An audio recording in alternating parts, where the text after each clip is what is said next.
Another winning day, 15 and 4 run, and a big Friday show for you. What's going on, everyone? Welcome back into another episode for Just a Bet Outside. I'm your host, Steven, and we are back, baby. A huge Friday show for you for July 7th. How about another winning day? 2 in 1 day. I wanted the sweep, but you know what? I can't be too greedy, so we'll take it. 15 and 4 run. Holy cow. Let's not even talk about it. Let's just enjoy it and keep grinding. We got the All-Star break next week. So Monday through Thursday there are no baseball games. And we don't usually do these long videos on the weekends. You got to balance that work and life. But I will have a YouTube short out for the weekend, but this means this is the last longer type video until next week. We may have some NFL preview videos coming out next week, maybe if we have some time. Either way, they will come out in the next few weeks, so that'll be a lot of fun. Um, it's been an unbelievable journey the first half of the baseball season, guys. This has been awesome. Thank you guys for all the support, all the positivity. We've been grinding day in and day out. Gotta love it. It's nice to finish the first half strong like we're doing. But other than that, guys, big show. Hitter, pitcher matchups. Who's on fire in the last 7 days? The pitcher report, like always. I got two best bets and that Friday parlay that we all love to see. So let's end with a bang, and it starts with that bets recap page. There it is, 2-1. Pirates and Dodgers screwed my 3-0 sweep. Over 8.5. I think they got to 7. We were tracking that all night, but didn't quite get there. Pirates offense was a little stagnant today. They scored 2 runs. So, oh well. Thomas, Rosario, and Arias, 1+ hit each at plus 126. How about that winner? We had Rosario and Arias get a hit in their first at bat. Lane Thomas, second or third at bat it was, after a rain delay, too. So that one scared me a little bit. But that was a nice winner. And then the Guardians -1.5. They take care of business and win 6-1 over the Royals. I added that on Discord. Those added bets on the Discord for the premium members have been huge lately. So if you're not a part of that Discord and you want to support our channel, be a part of the premium Discord for a low price, I would really appreciate it. It would help you guys out. We talk a lot of sports, and it's a lot of fun. So that's where some added plays are if we don't have a YouTube short out too on the weekend. So that's what we got, guys. 15 and 4 run. 2 in 1 day. We are now 165 and 156 on the season, up 7.37 units. Let's keep it rolling and let's start today's show with those hitter matchups. All right, we got 8 good hitter matchups for you today, and 4 of them are on the same team. Let's start it out. Trey Turner of the Phillies, 12 for 30, 2 doubles and 1 home run versus Sandy Alcantara. And then we got Bryce Harper of the Phillies, 11 for 33, 4 doubles and 1 home run versus Sandy. And then another Philly, Alec Baum, 8 for 20, 1 double and 1 triple versus Sandy. Sandy. Quite the name, Sandy, by the way. Anyways, Nick Castellanos to the Phillies, 6 for 18 and 1 double versus Sandy Alcantara. So, yeah, we're going to talk about this a little bit later, but there's some Philly hitters that hit this guy pretty dang well, if you can't tell. Next one, Anthony Rizzo of the Yankees, 10 for 22, 1 double and 2 home runs versus Jamison Taillon, who has not been pitching well this year. Then we got Starling Marte of the other New York team, the Mets, 8 for 20, 1 double and 1 home run versus Yu Darvish. And then Christian Vasquez of the Twins, 6 for 10, all 6 singles versus Cole Irvin. Vasquez is only hitting 217 this year, so take that for what it's worth. Yes, my voice is still going out. I will get healthy soon, I promise. The last one, Ahmed Rosario of the Guardians, 6 for 11, 2 doubles and 1 triple versus Lynch of the Royals, the lefty. So those are the 8 best hitter matchups. Now it's time, baby. Get those s'mores ready. Who's on fire? All right, here we go. Let's look at the hot bats in the last 7 days. Raise your hand if you had Michael Garcia of the Royals having the highest average in the major leagues in the last week. Yeah, that's what I thought. Nobody did at all. This is his first appearance on this one. Pretty impressive lately, that's for sure. Some of these stats on these players might not include yesterday because the games were still going on and we were doing this. So, but yeah, there's still some good hitters as you guys can tell right now. Acuna is still crushing it like always. We have a newbie Nick Gonzalez of the Pirates, 417 and 7 ribbies. That's a pretty impressive week. But Kyle Tucker is absolutely crushing it, guys, of the Astros, my fantasy player. 429, 3 bombs, and 9 ribbies in 7 days. He's carrying that offense because they have some injuries right now. No Altuve, no Jordan, all that kind of stuff. So Ellie Deli, the rookie, is still crushing it as well. Cody Bellinger, welcome to hitting since you won MVP like 4 years ago. But anyways, that's page one. Let's take a look at the next page. We got Bryce Harper hitting almost 500. It's crazy. But a couple more guys who hit three bombs also. Matt Olson, who's been crushing the ball lately, and Mookie Betts, who has 3 home runs as well. So a lot of over 400 averages on this page. Almost everyone, it looks like, except two, which is pretty crazy. Um, Corey Yolks, I don't even know how to pronounce his name, but I just saw him get like two more hits today or yesterday against the Mariners, so that was fun. But J.P. Crawford, who just went yard again yesterday. Corey Seager's always there. That's just like a given. You just keep it there. So we got some interesting ones here. Stephen Kwan leading off for the Guardians is a pretty good one. But yeah, use these over the weekend as we head into the All Star break for some hot hitters. If you need some hitter parlays, minimum 23 at bats and a 360 average or higher. We had to cut it off somewhere, otherwise we'd be doing like 4 or 5 pages of this. So those are the hitters on fire in the last 7 days, and now it's time for the good pitcher strikeout matchups. All right, we got three good pitcher matchups for you on this Friday slate. Let's start out with Mr. Uncle Charlie Morton versus the Rays. What a matchup there. We'll talk about that. Rays, ninth highest K percentage versus righties in the last 30 days at 23.4%. At Charlie Morton, he's been impressive, man. He's like 59 years old. He's not, but he's somewhere up there. 105 strikeouts and 90.2 innings. In his 4 road games this year, he has 7, 8, 9, and 10 Ks. Not in that order, but those are the Ks he has. So pretty good. The next one. This is interesting. If you're not a baseball fan, or like an everyday, or this is your first year following it, you may not know this guy. Carlos Rodon of the New York Yankees now, playing against the Cubs. Cubs, seventh highest K percentage versus lefties in the last 30 days at 25.8%. Rodon, this is his first start of the year, coming back from injury. He's a stud. He signed to a big contract with the Yankees. Um, we obviously don't have any K numbers for him this year, but I did some research in the last 2 years. So 237 strikeouts in only 178 innings last year. The year before that, 185 strikeouts in 132.2 innings. This guy strikes out a ton of players. He is a very good pitcher. Now, keep in mind, first start, he may only go 4 or 5 innings, so just keep that in mind if you're trying to go an over strikeout prop, just in case he is on a pitch count. So the last one, Hunter Brown versus the Mariners. Mariners, fourth highest K percentage versus righties in the last 30 days at 25.5%. Hunter Brown has been really good as a rookie, 103 Ks in 91 innings. Those are the three best pitcher strikeout matchups, and now it's time, baby, for that pitcher report. All right, let's go over all these pitchers for the Friday slate of games. We have some good pitching matchups and some also interesting ones. Please answer me in the comments below. What the hell is Manoa doing back in the majors already? Do they know we have an All Star breakup soon? He could have another like week and a half off to figure out his pitching mechanics and everything. They want to force him in one game right before. It seems kind of weird. It's a good matchup against the Tigers, but that just seems weird to me. But anyways, Charlie Morton, Tyler Glasnow versus the Braves Rays. That's a good matchup right there. We'll talk more about that later. Zach Wheeler versus Sandy Alcantara. Can Alcantara regain his form? He's shown it a little bit, and then he gets hit around a little bit. So that should be an interesting one, and we will talk about that also. Carlos Rodon, as you see there, no stats yet. His first game of the year, like we just talked about, and no pitcher that I saw for the Red Sox yet against Funky Cole Medina, who's just freaking awful. He's been a little better lately, I'm not going to lie, but he's still awful. And then another good pitching matchup, Luis Castillo and Hunter Brown down there with the Mariners and Astros. It's a lot of good pitching matchups. I think I only saw one total on Friday that was over 8.5 runs. I think there's one at 9 runs, and that was it. So not a ton of hitting possibly on a Friday. We will find out. But let's move on to the next page of the matchups. This one has a little more hitting, maybe, but that the Andrew Abbott Corbin Burns matchup, guys, that is a good one, and we are going to talk about that also because we have to. That's just too good to pass up. Anyways, other than that, Austin Gomber is what I saw for the Rockies. There is a chance he's not pitching for the Rockies.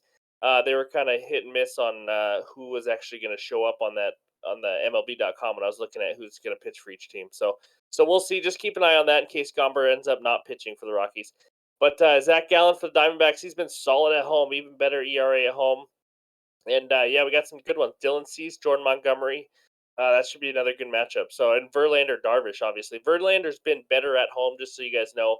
Not as good on the road, but we shall see on that one. That's a low over under. I think at like 7.5 or something. So, anyways, K percentage on the right. Take screenshots of these. Hopefully, this helps you with your bets today. Get some winners. And speaking of winners, it is now time for the best bets. All right, game number one takes us out to Milwaukee. We got the Reds at the Brewers. Brewers money line minus 120.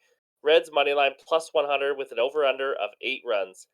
What a pitching matchup we have for you here.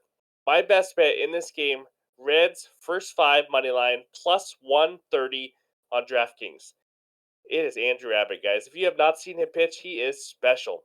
Yeah, he's been a high strikeout guy, even in the minors and college, all that kind of stuff. He's just been an unbelievable stud everywhere he goes. 1.21 ERA so far in the majors, 3.16 expected ERA. Yes, he's due for some regression. That is true. But a 3.16, that's pretty damn impressive still. 29.4% K rate. That is in the 92nd percentile. Does he know he's a rookie? Like, what is he doing here? One or less earned runs given up in 5 of 6 starts. Imagine just being a young kid and you go face the best hitters in the world and you give up one or less earned run in 5 of your 6 starts. That's just wild. His changeup, which he only uses 16% of the time, the average against it is 0.95, and he's only giving up 8% hard contact. I mean, it's pretty impressive. This Brewers offense, the last 30 days, is average versus lefties. Over the course of the season, they are below average. They have been awful, but a little bit better lately. Corbin Burns is on the mound for the Brewers. Not quite the Corbin Burns that we know. 16 earned runs given up in the last 23.2 innings. He is not in good form right now. He has the lowest K rate of his career right now at 23%, and he's going against this Reds offense. Third highest WRC plus versus righties in the last 30 days. Second highest OPS versus righties in the last 30 days. This team smashes. We all know that. They got hitters up and down that lineup. Reds first five money line at plus 130. That's my best bet. I don't want to mess with the Reds bullpen. I think the Brewers bullpen is a little bit better. But either way, weird things happen sometimes when you get some bad bullpens. So I like the Reds first five money line. That means if it's tied after 5 innings, it's a push. You could take the Reds first five plus a half a run, so you win if it's tied. But the odds are like minus 120, minus 130. I like the plus 130 value in this one. So let's back the Reds in the bet number one. And now it's time for game number two. All right, game number two takes us to Tampa, Florida. We got the Braves at the Rays. Rays money line minus 115. Braves money line minus 105 with an over under of 8.5 runs. Whoo, baby, we got a matchup here. Possibly a World Series preview. The best team in the AL right now versus the best team in the NL. My best bet in this game, I almost took the Braves money line, but I'm going Braves team total over 4 runs at minus 104 on FanDuel. Good matchup, too. Let's get into it. Tyler Glasnow for the Rays. 4.5 ERA, 5.04 expected ERA, as you guys just saw. 10% walk rate. So he started late this year. He's battling a huge injury from the season before. He's still trying to find himself a little bit. He was really good last year before he got hurt. He is a good pitcher, but he's given up 6 home runs also in 36 innings. He's just not quite himself. He is a big strikeout guy. He's still striking out the guys. But the Braves in the last 30 days versus righties have the lowest strikeout percentage in the entire major leagues at only 18.1%. So I don't think he'll get as many Ks as he's used to. And he's also given up 3+ earned runs in 3 of his last 4 starts. And those 3, by the way, the Mariners, the A's, and the Orioles. What are we doing with this team total of 4? The Braves could get 4 in the first inning like they've done before. This Braves offense is like all world. Like, I don't even know what to say. The only way that this bet loses is if the Braves score 3 runs or less. Yes, I know. I did the math. It's pretty good, huh? Hashtag math. They have scored 4 or more runs in 20 of their last 21 games. Think about that for a second. 4 or more runs in 20 of their last 21. 4 is obviously a push. It's not a win, but that is just unbelievable. So, on those odds, right? We can't lose. Of course. What could happen? Number one, WRC plus at 153. Second place in the majors, 128. I mean, they're blowing everybody out of the water. Let me just list it. I know it's a little boring. Number one in OPS, ISO power, on base percentage, slugging, batting average, and the lowest strikeout percentage.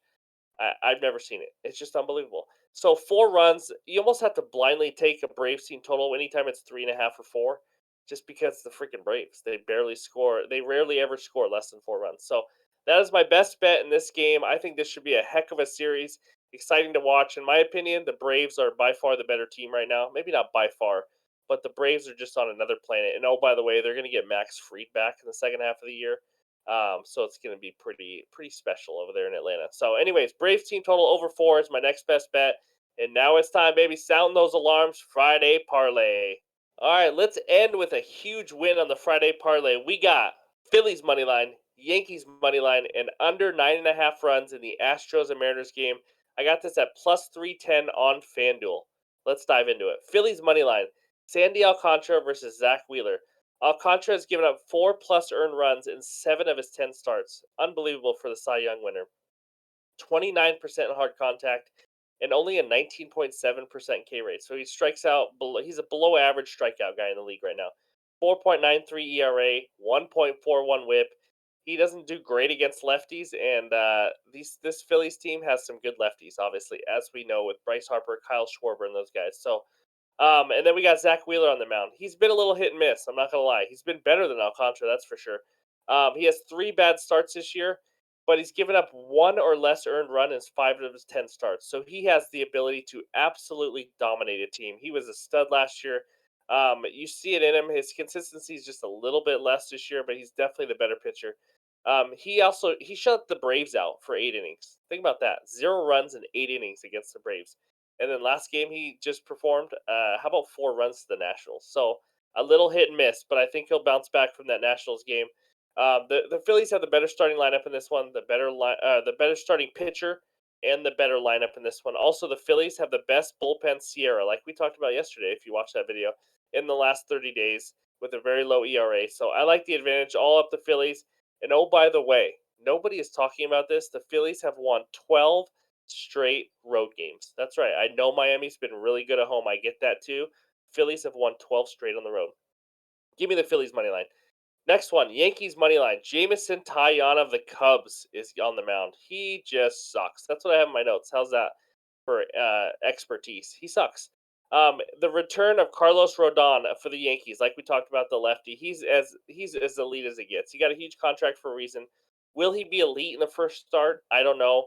He's been looking good in his rehab starts, and the Yankees are playing the Cubs. I mean, the Cubs are not going to just come out and dominate a pitcher like Rodon. Yankees are swinging a little better lately too, so they have the better starting pitcher by far in this game. They've been swinging the bats a little bit better. I like the Yankees bullpen. I like them at home. Give me the Yankees money line as the second leg. The final one, under 9.5 in the Mariners and Astros game. Obviously, that's an alt line, guys. The original line is actually 7.5, so we're taking it up to 9.5, taking the under. Luis Castillo versus Hunter Brown. 2 solid starting pitchers, as we know, and 2 weak lineups. The Astros do not have Altuve. They do not have Alvarez. I know they've scored a little bit of some decent runs in the last week or so, but they were against really bad competition. They just put up 1 run against the Mariners and a good pitcher with George Kirby yesterday, and now they have to go up against Castillo. I do think Hunter Brown should rack up the Ks. I didn't see his K prop yet, but it's a possibility for tomorrow, depending on where that line starts out at. I just like both starters, and I think both lineups are very inconsistent and kind of weak right now. So I would be shocked if they get to over 9 runs in this game. So give me the under 9.5 Mariners and Astros as the final leg. Let's hit that plus 310 winner on a Friday, baby. Now it's time for that bets recap. There we go. Reds first 5 money line plus 130 on DraftKings. And then we got the Braves team total over 4 at minus 104. Got that on FanDuel. And then the big Friday parlay. Phillies money line, Yankees money line, under 9.5, Mariners and Astros at plus 310. There we go, guys. We did it. We made it through the week. I hope you guys have a great Friday, a great weekend. We're going to take a little break, like I said, with that All-Star break coming up next week. I'll have a YouTube short out for Saturday. Let's get some winners. Thank you for the support. Smash that like button. Let's see if we can get 500 likes. That would be absolutely insane. Let's end with a bang. That's right. Thank you guys again. We'll talk to you guys soon.